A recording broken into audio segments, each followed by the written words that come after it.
Death has a way of waking us up. My uncle died recently and it helped me to understand something very powerful. The death not only ends life, it also teaches us how we should live. I'm going to go through 4 lessons. The first one is love and relationships. He was married to his wife for 36 years. They are soulmates. They are together since they were 18 years old. And when I was talking to her on video, because they are in Belarus, my partner came and she told us, appreciate every moment, wake up every day and appreciate one another. Wake up every day and feel joy of every second of the day for being with one another. Personally, I have always believed that we should say, I love you to people that we have around us. If you love them, of course. If you don't be around them. This is my personal belief. Every time that you see them, say, I love you. With your partner, say that you love them every day. What's the problem with that? Put your ego aside, okay? There is no ego. Say, I love you twice a day, at least. Say wonderful things, how beautiful you are to your partner, how lovely you are, what you smell so nice, you look so good to your friends. Wow, you're so smart, you're so funny. Say those things because you appreciate them, and this is how you also make them seen. And this is how you, another way to make your partner feel seen. Wash the dishes. Yeah, I wash the dishes every day. And every day my partner tell me thank you for washing the dishes, because it's not taken for granted. Don't take anything for granted. All the days, the things that you're doing every day, say thank you. And this is how I feel seen, because yeah, my partner have seen me. When my partner cooks, I don't know how to cook, he cooks, thank you so much. Cleaning something, doing something, making tea, say thank you. Use the word thank you all the time, because you are grateful, because you can't take it for granted. So appreciate, as she said, every moment. And this is when you are like that, it brings you joy. And this is how you live with joy with your partner. And this is also how you live with joy around people you love in your life. As I said, if you don't love someone, don't meet them. Your time, it's too precious. And if you have a partner that you don't feel like wanting to say I love you every day because they don't know you, you're angry, try it anyway. I don't know, maybe you're not with your soulmate right now, but try to do it. The second thing, we should not survive this life and then die. We should live this life and then die.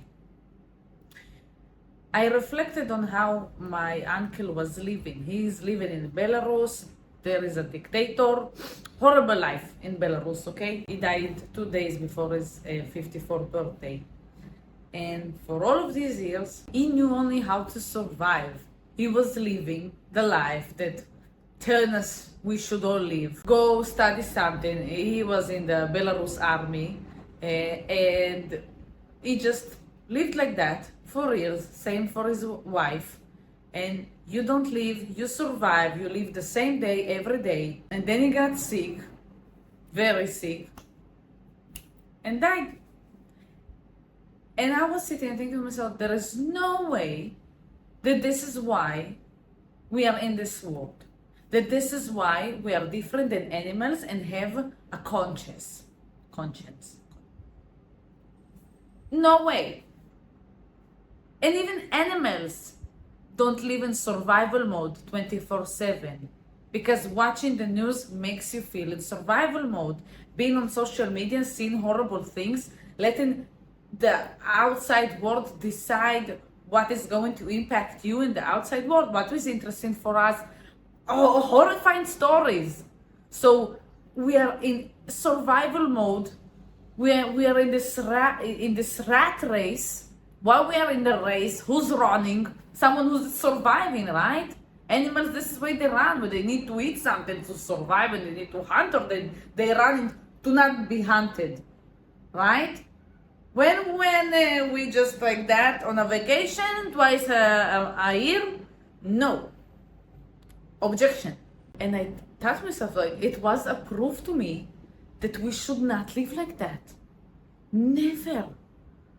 We should live. We should live our dreams. We should appreciate every moment we have by being present, by eating something and wow, it tastes so good, by having a walk and be grateful to your body that you have the ability to walk, sitting with a book and enjoying the moment, enjoying being with yourself, just being, and not only like doing meditations or breath work or things like that. Everything, walking to the train station, be grateful for that. Say thank you to your legs, say thank you to your body. Drinking tea, drinking coffee, appreciate every moment.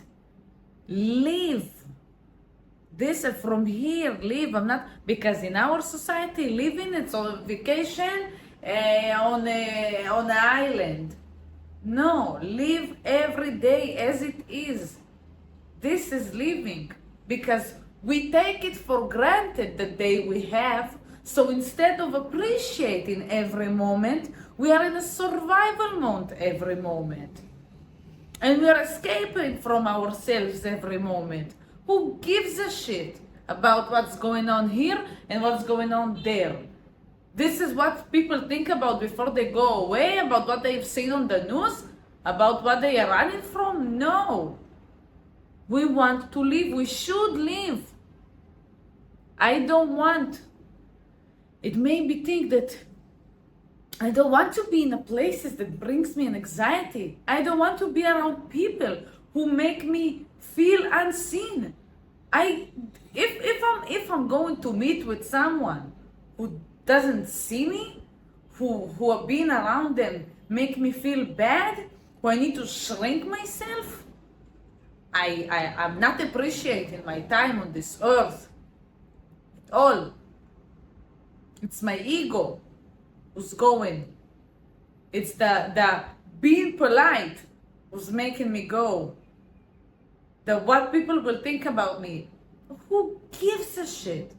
No one ever, I think, was before death and was thinking about, wow, what people think about me. No. We need to live. Take the risk. This is your sign. If you're watching this, take the risk. Take the step. Live. Feel. Feel. It's feeling things that make you truly amazing. Truly, even if it's scary and you do it anyway, wow, this is exciting. So I'm not telling you right now, do all of the things I described. Start with one. And when you do this one thing, all of us drink coffee or matcha or tea. Just sit, even for 1 minute. Sit and drink and feel. And when the feeling signals you relaxation, it's not boring. People act as if, when people say boring, people replaced boring with relaxed, with calm, not calm. So people would go after this rush of adrenaline. Sit and be bored. Exchange it with I'm relaxed. There is a difference. You will recognize it.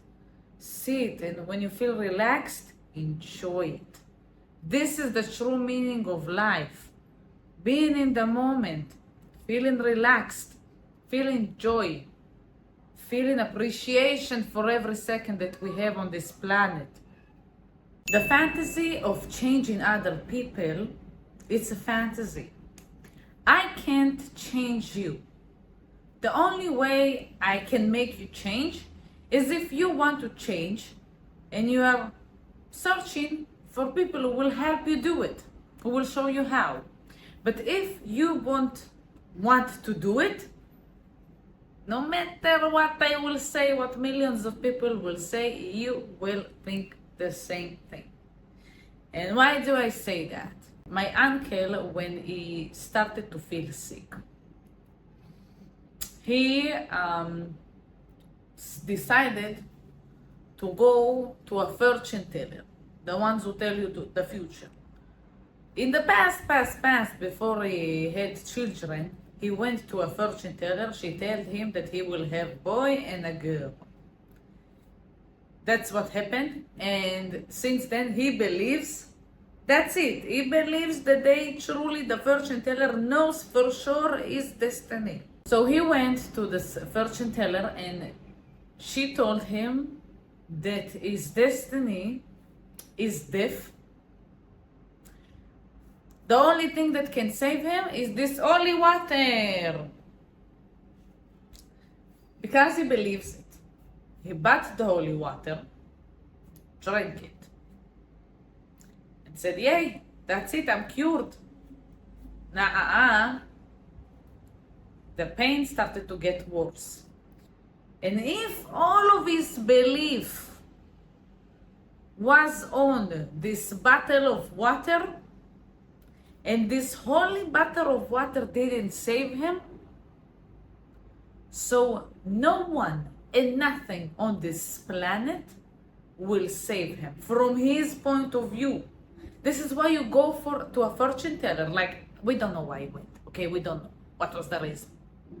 And my mother is so mad right now because she's like, why did you went to a person who told you that your destiny is death, or else only this water can save you? They didn't save you?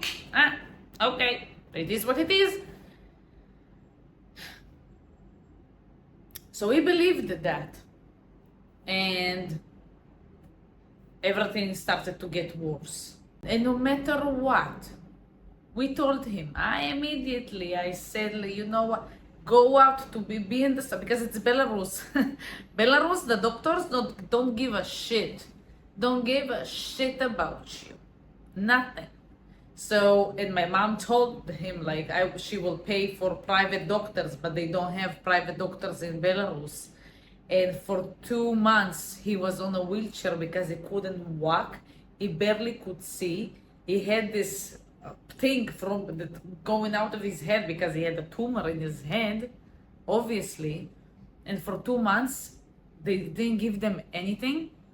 He was just on the wheelchair in the hospital, but he didn't receive any treatment, and the doctors didn't know what's happening and did some mistake, because this is the country, okay? They don't give a shit, just wait until you die.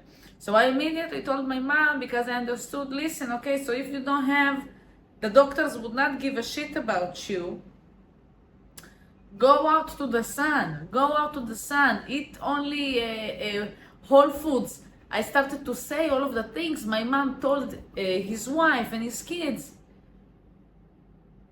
But he already gave up. He already was saying to his wife, she told this to my mother, that he wants to be buried with his army uniforms. And she's like, why you decided that you're going to die? Stop saying that. He already decided. He made a decision.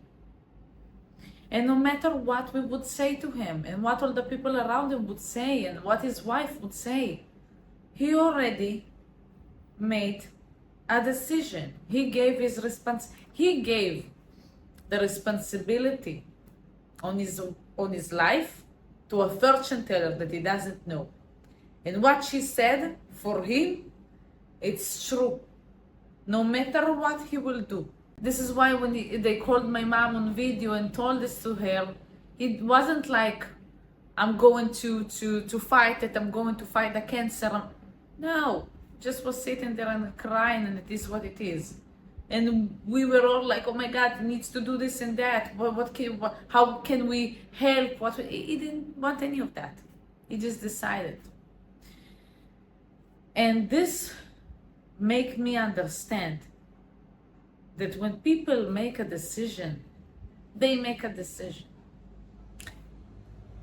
When people decide to believe in something, to believe that they are amazing, to believe that they are horrible, to believe that they are victims, to believe that they are heroes, to believe that no one will like you, to believe that you are the star in the room.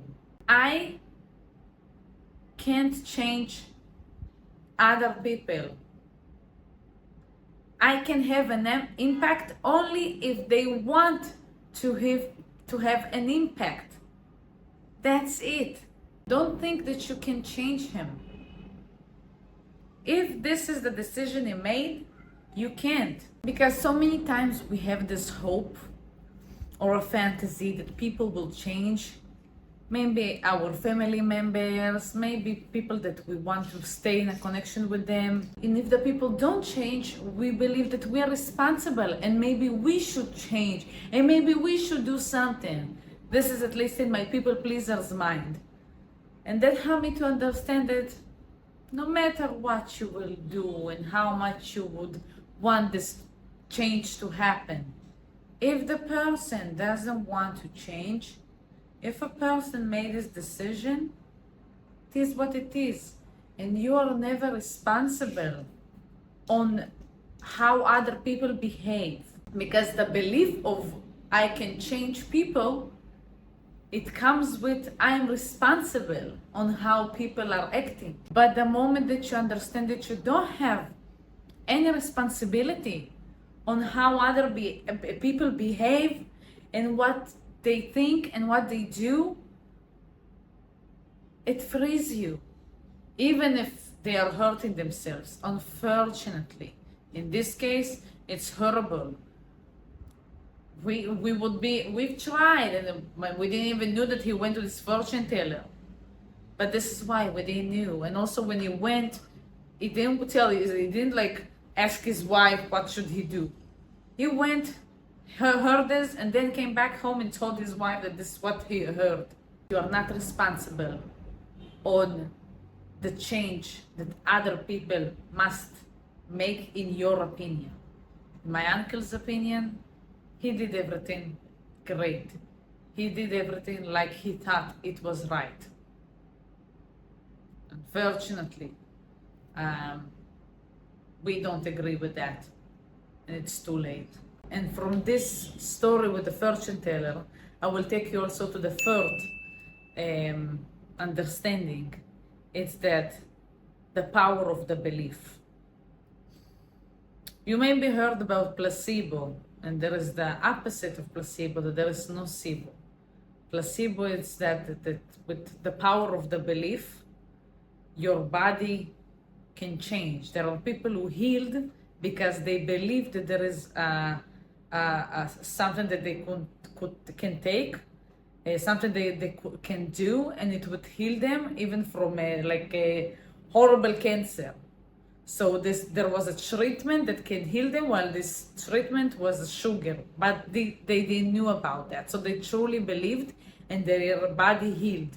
And also there is the Joe Dispenza retreats that they are doing meditation and suddenly they can walk and they can see, like truly miracles are happening. But because our body is a miracle, we ourselves is a miracle, if you will think about that.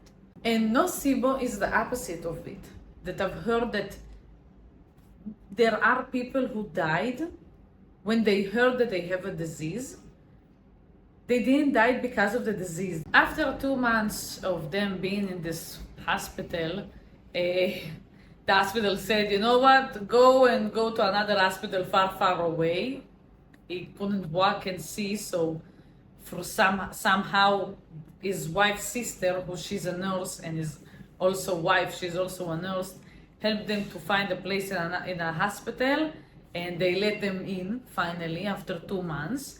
They have seen that he has a blood cancer, but they don't know what is the result of the thing that growing from his head. So they were waiting because they took biopsy, they took a sample of this area, but they made a mistake. So they had to wait another 1 month that they will receive the answer, the results. And while he was there, they said, okay, they will give you, like, they gave them chemotherapy once every 2 weeks. That's it. That was the treatment. They discovered that he has more tumors in his body, and obviously that what he had in his head was a tumor as well. So like chemo, that's it. And they also discovered that he had a blood clot in his brain. This is super dangerous situation, okay? And you need to get rid of a clot very quickly. I think in every area in the body, but obviously also in the brain. They said that they have nothing to do.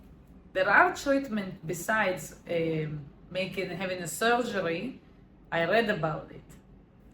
But after he started chemo, he became very weak. So yeah, when he now is super weak, I understand that he will not survive a surgery in the head with the clot. And I knew that the clock started ticking because the clot with all of his, because chemo is killing all of the bacteria, the good and the bad. So what is left in his, like, I truly every day that he was alive with this brain clot, and he had super strong headache that he couldn't sleep for like 3 days until they gave him painkillers, because the first time they didn't help even the painkillers. So I just like understood that this is the end, because the clot, they have to get rid of the clot, but they don't do anything. And one day his heart stopped, and then he was in a coma for a couple of hours, and then he died because the clot exploded in his brain. And it was, as I understand, also with a stroke. Maybe he received a stroke because of of the explosion.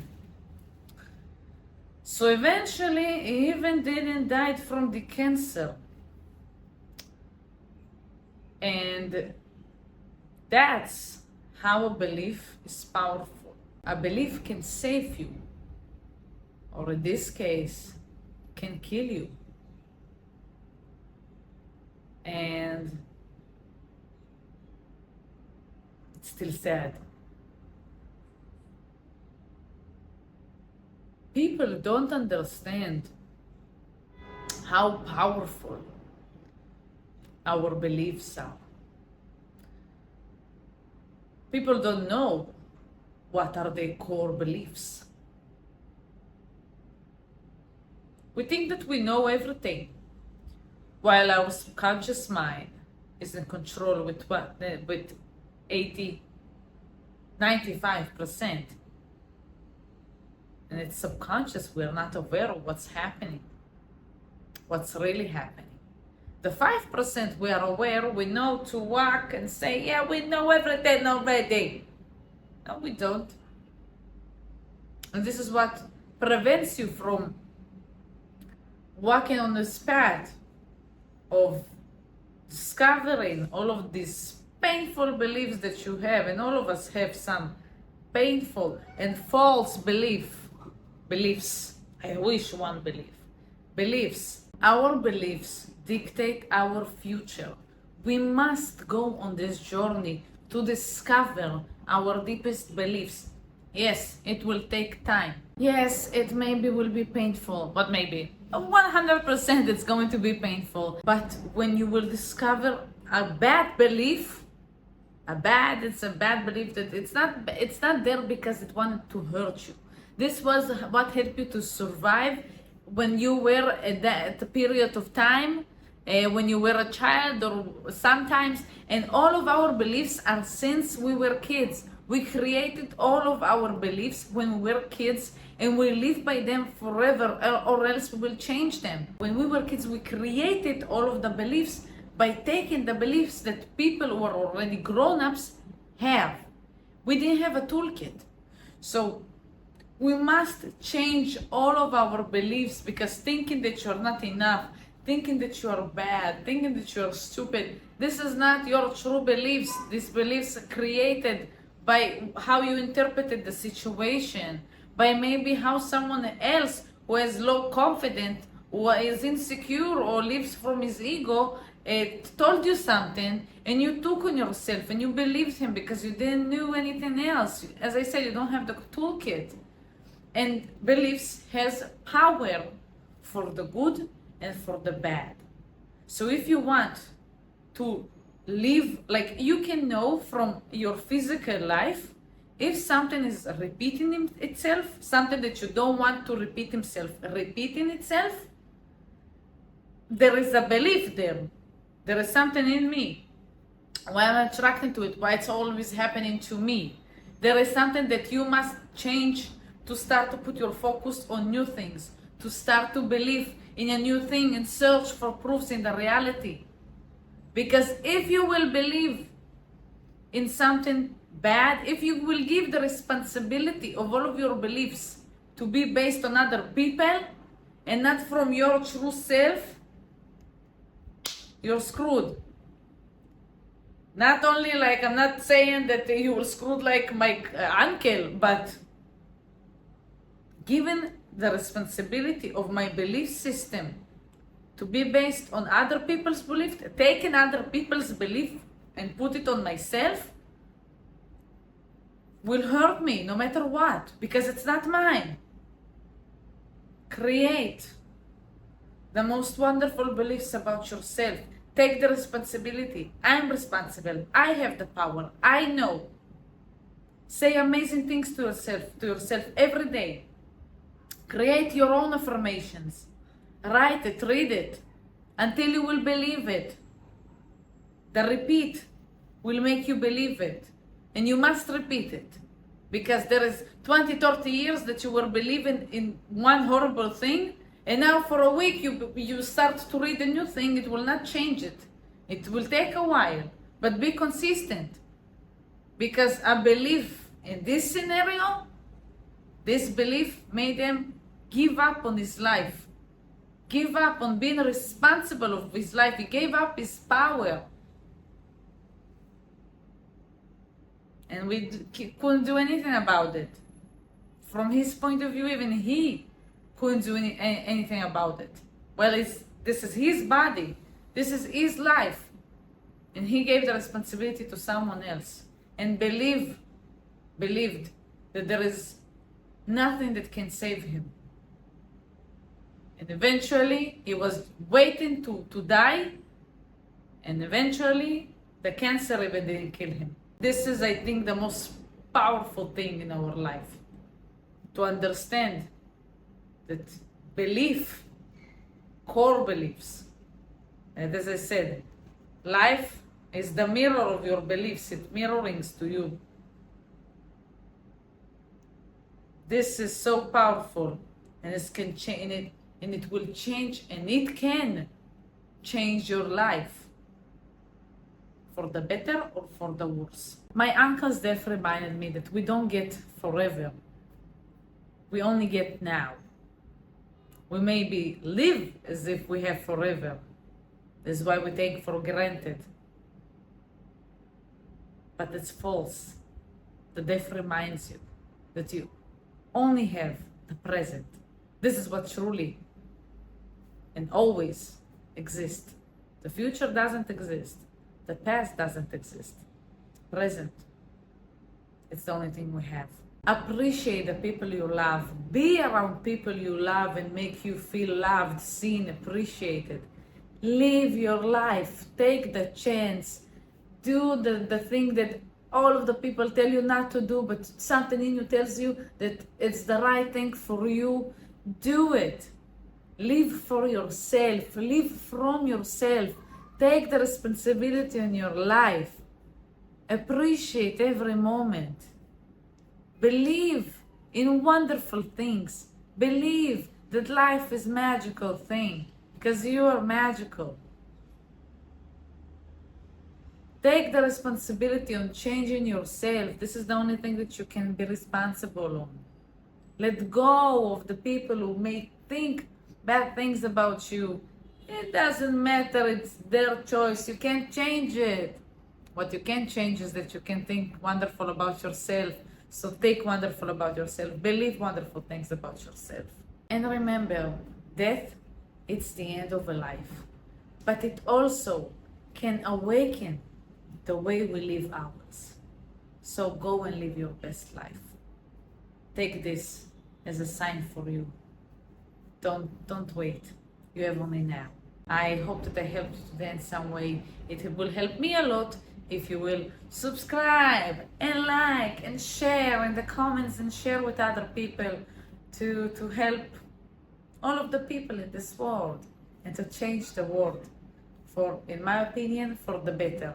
So thank you so much again, and I hope you will have a magical day full of magical adventures and go and live your best magical life. You deserve it.